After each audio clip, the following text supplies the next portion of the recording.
Happy Tuesday. Welcome to Speak for Yourself from the Crib. Jason Whitlock, Marcellus Wiley, joining you on this great Tuesday afternoon. All right, we have a great show planned for you today. Rick Bucher's going to be here. We'll talk some NBA. Warren Sapp, as promised, he'll be here today. We'll talk some Tampa Bay Buccaneers. Right. Bucky Brooks is going to be here. We'll talk Cam Newton. But we'll start by going out to Laura Arrington's crib out in Pasadena.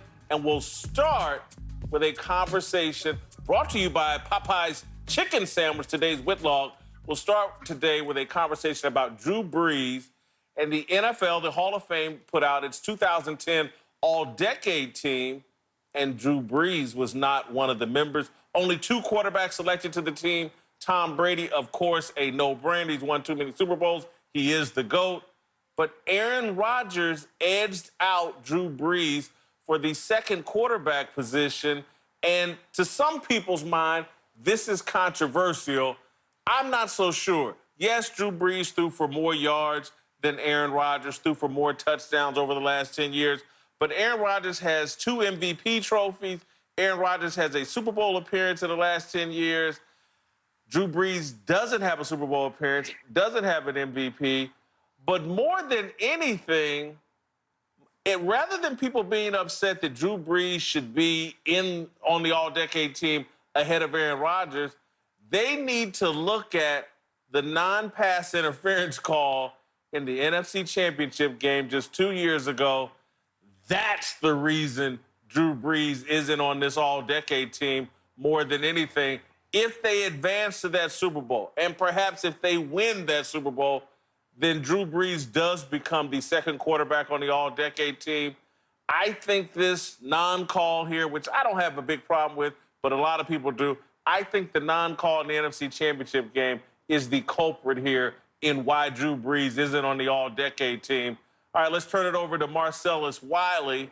What say you, Marcellus, to my contention that the controversial NFC Championship cost Drew Brees here? I don't think it's that isolated moment, even though that obviously will be convenient for people to point at and say that's the difference. I think if you really look at them on the field, Aaron Rodgers beats Drew Brees in a photo finish. Really close. I mean, splitting hairs, literally. But then when you talk about all the voting that's going on, whether it's MVP, All-Decade Team, NFL 100, whatever it may be, we know that other factors come into consideration outside of statistics. So on the field, it's a photo finish.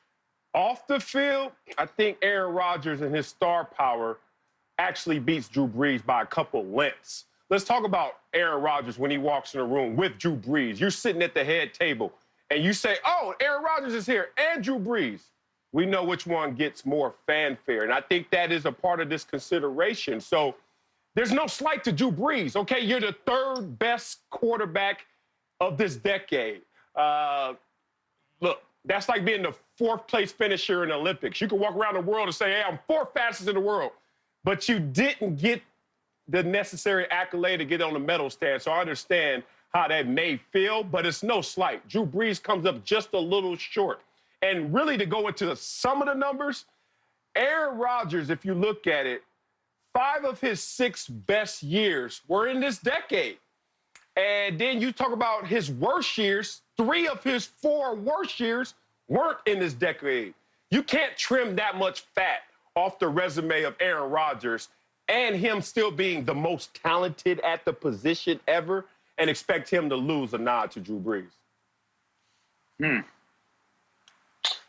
I don't think it's a splitting hairs debate at all, honestly. I mean, I like the argument that you make, Marcellus, but you cannot take accolades and brush them and push them off to the side and dictating what greatness represents. So the moment you sit there and you say, Aaron Rodgers has 1 league MVP, that's enough. To 1 to Drew Brees is 0. No, here we go. 2. If you say 1, I know. You say 1, right? That's enough. Then you get to 2. That's more than enough, right? So to me, I don't even look at it. We could go into a whole lot of details about this, that, who comes into the room. The bottom line is, when we're all done playing this game, and you know this just as well as I do, when we come for a job or we want to get an appearance or something like that, they're looking for the gold jackets first, and then they go to the elites next, and then they come to us. It's like the next group of guys that they come to. That's just what it is. That's the reality of it. And the bottom line is, you cannot put Drew Brees ahead of Aaron Rodgers for two simple facts. MVP 1, MVP 2. Done deal. I'm going to disagree with you for this reason, LeVar. Marcellus actually was arguing a point that I thought was going to argue in my favor, because I think off the field, it's a blowout the other direction in terms of star power, likability, whose brand will be around, associated with the NFL for the longest, is Drew Brees. The work he's done in New Orleans, the way he's seen across the league, in my view, and again, I can't speak for everybody, but Drew Brees is the modern-day Walter Payton. He is the embodiment of everything the NFL wants its players to represent, the way Walter Payton used to be, and now they have the Walter Payton Man of the Year. When I think of the man of the decade in the NFL, it's Drew Brees, and that's why in a photo finish, again, if you take what Brees has done off the field, and then if you added a Super Bowl appearance and perhaps a Super Bowl victory, I think the nod would have gone to Drew Brees in that scenario, because just like Marcella said, it's a photo finish. We're splitting hairs. You give Drew Brees an extra Super Bowl, he finishes ahead of Aaron Rodgers despite the MVP deal.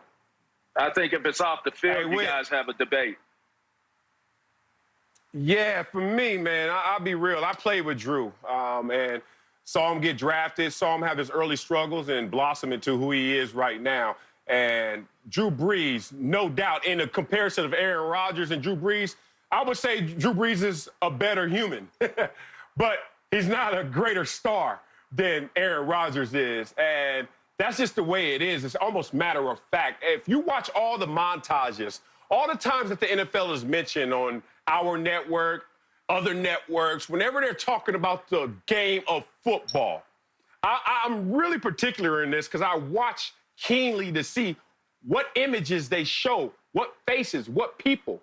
You will count Aaron Rodgers more than you will count Drew Brees in all of the celebrations of the game. When you talk about the game going forward, maybe Aaron Rodgers and his personality, he'll be divorced from the NFL. He'll be the type that maybe doesn't want to be involved as much as Drew Brees. But trust me, they will still have to insert Aaron Rodgers, whether he's participating or not. Drew Brees is an amazing person, amazing personality, can touch every corner of a locker room without even trying. He's an amazing person. But when you talk about that Q rating, that star power, whether it's the discount double check or just the fact that everyone loves to hate on Aaron Rodgers, he just commands more attention.